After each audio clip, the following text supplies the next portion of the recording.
16 বছৰীয়া মুছলমান যুৱকে সহায় নকৰিলে পৃথিৱীলৈ অহা সম্ভৱ নাছিল সুনিতা উইলিয়ামছৰ। মুছলমান যুৱকে নতুন জীৱন দিছে সুনিতা উইলিয়ামছৰ। এই যুৱকজনলৈ মন কৰক, বয়স মাত্ৰ 16 বছৰ। এই 16 বছৰ বয়সতে বিশ্বজয় কৰিলে মুছলমান যুৱকজনে।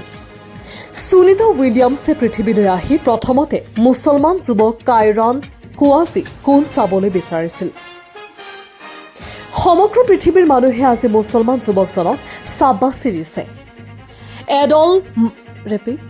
এলন মাস্কে মাত্ৰ 14 বছৰ বয়সতে চাকৰি দিছিল মুছলমান যুৱক কাইৰান কুৱাজিক। মাশাআল্লাহ লিখি আজিৰ এই ভিডিঅ'টো শ্বেয়াৰ কৰিবলৈ অনুৰোধ কৰিলোঁ।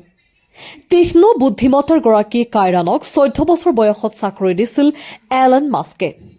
বৰ্তমানেও এজন ছফ্টৱেৰ অভিযন্তা হিচাপে কৰ্মৰত কাইৰান কুৱাজিয়ে হাঁহি বিৰিঙালে সুনিতা উইলিয়ামছৰ মুখত। ৰমজান মাহতে বিশ্বৰ কোটি কোটি মুছলমান লোকলৈ সুখবৰ আহিল এলন মাস্কৰ স্পেচ এক্সৰ পৰা।